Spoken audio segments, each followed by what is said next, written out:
everyone! Welcome back again to my YouTube channel, Elvira's Vlog.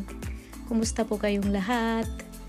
For today's adventure, mga lalabs, pupuntahan natin yung Nogliada Falls dito sa Extremadura. Titingnan natin kung gaano kaganda yung falls nila. Samahan niyo kami sa aming paglalakad. Medyo matarik itong aakyatin nating bundok. So good luck sa mga paa. So samahan niyo kami mga lalabs. Let's go!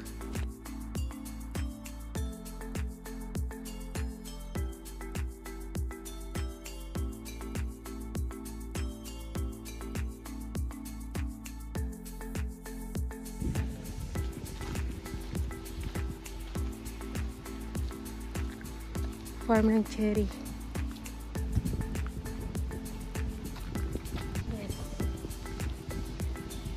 Puro cherry.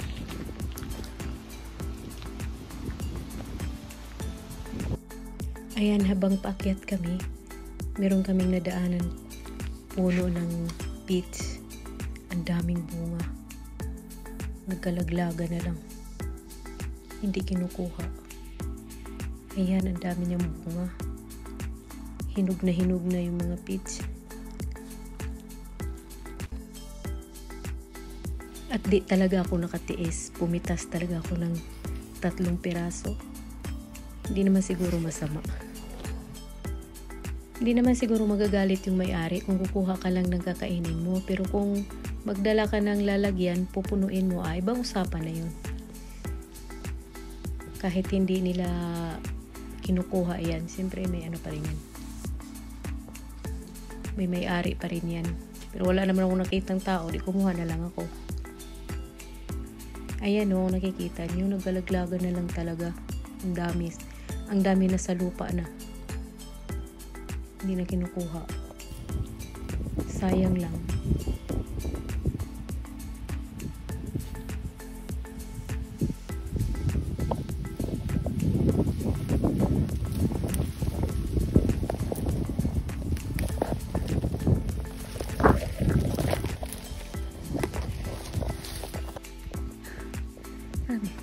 Ang taas na nang inakyat.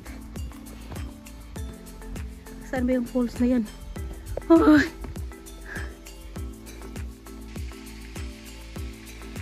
Grabe yung akyat yung doon pa.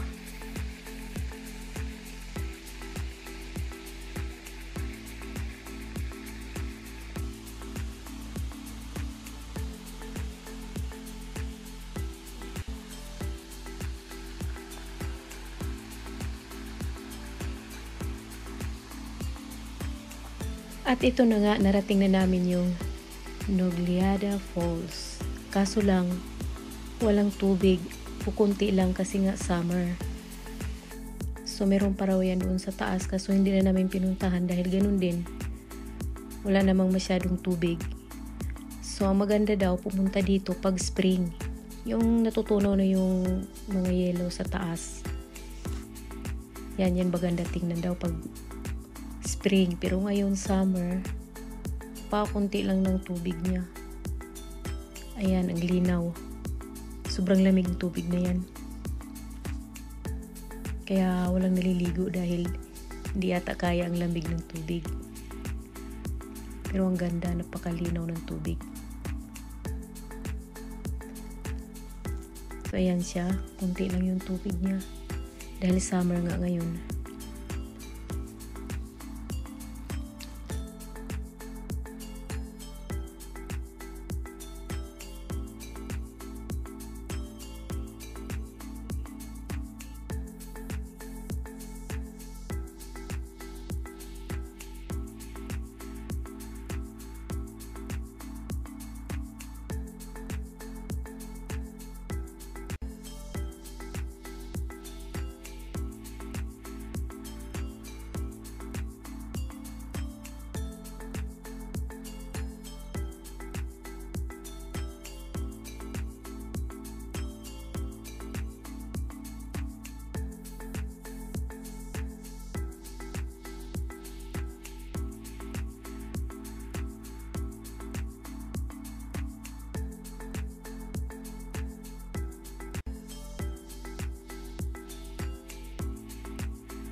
Ang taas-taas na namin. Kita na buong ulit. Kita na buong town ng Herpe.